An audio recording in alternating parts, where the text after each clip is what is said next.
Tonight, our celebration of Black History Month turns the spotlight on the nation's first Black-owned TV station right here in Detroit. That's right. WGPR flipped the switch to hit the airwaves nearly 5 decades ago.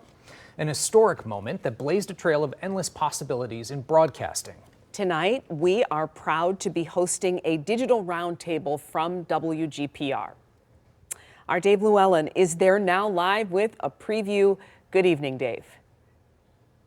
Good evening, Glenda and Mike. We're excited to showcase the legacy of WGPR tonight from 7:30 to 8:30 on all of our digital platforms during our digital roundtable from this space, the WGPR Museum. It's a great story to tell for historical reasons, for the service to Detroit's African American community, an opportunity as well that WGPR provided to young people interested in careers in television.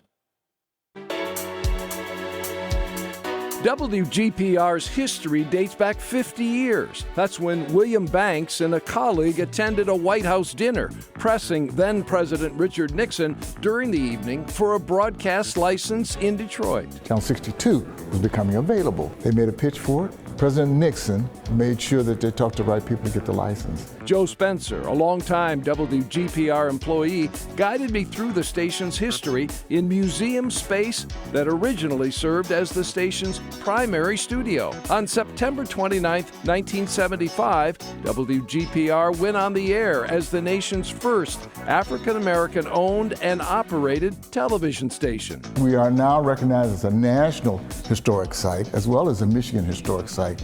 And it's because we were the very first in the nation. We had many significant accomplishments during the life of the station. That included original programming and daily newscasts. And here in the museum, on the television, we're seeing the very first Big City newscast. Big City News. News and information for the urbanite. Amir Jacobson first appeared on television in Detroit on WGPR, eventually moving to Channel 50, where she anchored the news for years. And a weekend search for Jimmy Hoffa has turned up nothing. A young Amir on her very first day on our newscast. Yeah, this is historic. Good evening, I'm Jerry Blocker. One of the key was Jerry Blocker, who was well known at Channel 4. Exactly, and he left Channel 4 to come here to direct the news division. And he was, in fact, the one who brought me here. In addition to Monday through Friday newscasts, WGPR produced hours of other original programming. One of the most popular shows we had on the air was The Scene. And, remember it well. The music, the fashion, the dance was all part of it, and part of what was a reflection of the city. It set the style for many, or magnified the style, let's put it this way. Kind of Detroit's version of Soul Train, if you will. Absolutely, yes, it was. A lot of people compared it to that, Soul Train had their own style and we had ours. During our tour, Joe pointed out with pride other Detroiters who got their start in the television industry at WGPR. This board is an example of the legacy of the station. We call this our career springboard. And training broadcasters of the future is an important part of the legacy of WGPR. That is our legacy. We put so many people in this business. So they came here, they got that first 2 or 3 years of experience, and then they were able to go on to stations like 7 and 4 and 2.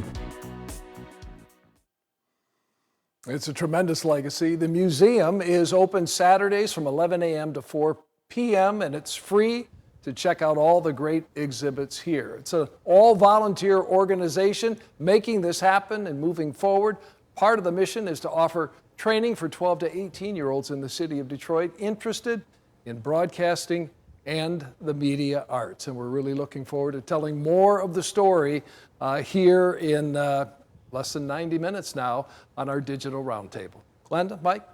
Looking forward to that. Yeah, that's going to be awesome. The preservation of that monument. This is great. Thank you, Dave. Thanks, Dave.